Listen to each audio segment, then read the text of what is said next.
केंद्रीय वित्त मंत्री निर्मला सीतारमण 1 फरवरी यानी रविवार को बजट पेश करेंगी। ये उनका लगातार 9वां बजट होगा, जिसे लेकर लोगों को खास उम्मीदें हैं। उत्तर प्रदेश के उप मुख्यमंत्री ब्रजेश पाठक की माने तो इस बार का बजट प्रदेश की जनता के लिए काफी लाभकारी होगा, जिसे लेकर उन्होंने प्रदेश की जनता को शुभकामनाएं भी दी हैं। प्रस्तुत होगा। माननीय प्रधानमंत्री नरेंद्र मोदी जी ने जिस ढंग से लगातार विकसित भारत के संकल्प को पूरा करने के लिए बजट बढ़ाने का काम किया है, किसानों को, नौजवानों को, छात्रों को, महिलाओं को, हर सेक्टर को तेजी के साथ आगे बढ़ाने का काम माननीय प्रधानमंत्री जी कर रहे हैं। और बजट में आपको परिलक्षित दिखेगा विकसित भारत का संकल्प पूरे करने की आधारशिला आगे बढ़ाने का काम मैं कह सकता हूँ ये आगामी बजट है। मैं बजट प्रस्तुत किए जाने से पहले ही अपने प्रदेशवासियों को बहुत बहुत बधाइयाँ देता हूँ। इंतजार करिए, देश प्रदेश तेजी के साथ आगे। अलीगढ़ के ताला व्यापारियों ने केंद्र सरकार से फेसलेस जीएसटी की मांग की है, जिससे कोई भी कार्रवाई ऑनलाइन हो और ये व्यापक भ्रष्टाचार का शिकार न हो।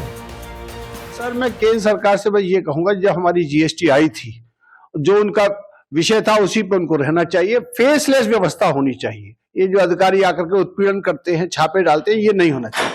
फेसलेस का मतलब जो भी है, ऑनलाइन हम पे कार्रवाई हो, ऑनलाइन हमसे बात हो, ऑनलाइन नोटिस हो, ऑनलाइन हमसे जवाब लीजिए, ऑनलाइन हमारा जजमेंट हो। Everything will be complete in online.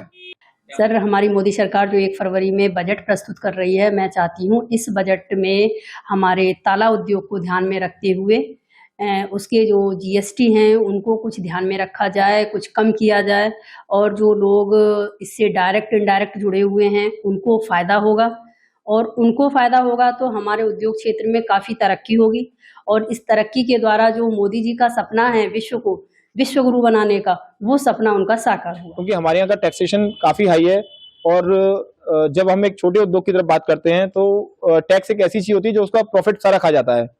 तो अभी हम ताला उद्योग की बात करें, ताला एक ऐसी जरूरत है, हर घर को जरूरत है सिक्योरिटी के लिए, अपने घर के लिए, और उस पर 18% टैक्स मुझे लगता है शायद थोड़ा सा मुनासिब नहीं है। तो केंद्र सरकार को इस तरफ सोचना चाहिए, शायद ये 3 से 5% की उस श्रेणी में आए, तो क्योंकि एक नेसेसिटी है, ये कुछ कोई आदमी अपने शौक के लिए नहीं खरीद रहा। तो मुझे लगता है, मुझे उम्मीद है केंद्र सरकार इसमें जीएसटी प्रावधानों में और इसकी एक्सपोर्ट नीति को लेकर, इसके प्रोडक्शन को लेकर जो काम कर रही है उसमें थोड़ा और तेजी लेके आएगी, बजट में उसका प्रावधान करेगी। पिछली जो हमारी मांग थी, वो सबसे बड़ी मांग ये थी कि जीएसटी जो एसेंशियल प्रोडक्ट्स पे लगाया गया है, विच इज 5%, हम भी एक्सपेक्ट करते हैं कि ताला जो है उद्योग ऐसा उद्योग है जो कॉटेज इंडस्ट्री है, स्मॉल स्केल इंडस्ट्री है, सो हमारे पे 18% जीएसटी लगता है। और ये भी एक एसेंशियल प्रोडक्ट है which is use for day to day purpose, made by day to day people, जो सुबह काम करते हैं, शाम को काम उससे अपने घर का खर्चा चलाते हैं।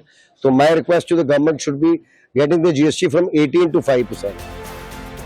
वहीं प्रदेश के किसानों ने आगामी बजट को लेकर सरकार से एमएसपी के साथ साथ सरकार की ओर से दी जाने वाली खाद्य और रासायनिक उर्वरक को बढ़ाने की मांग की है, जिससे किसानों को भी लाभ हो सके।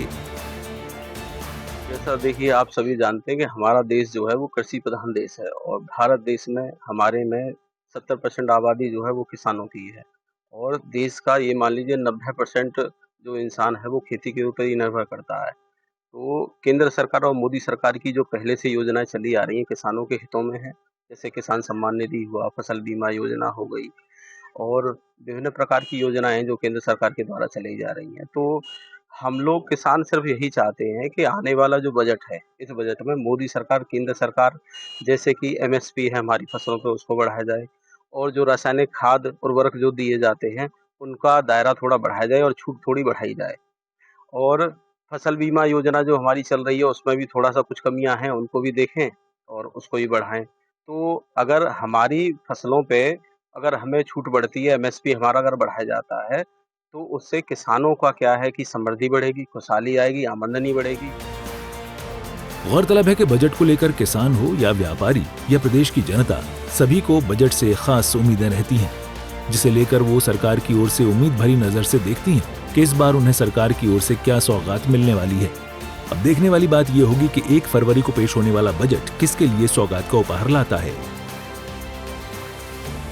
ब्यूरो रिपोर्ट, सूर्या समाचार।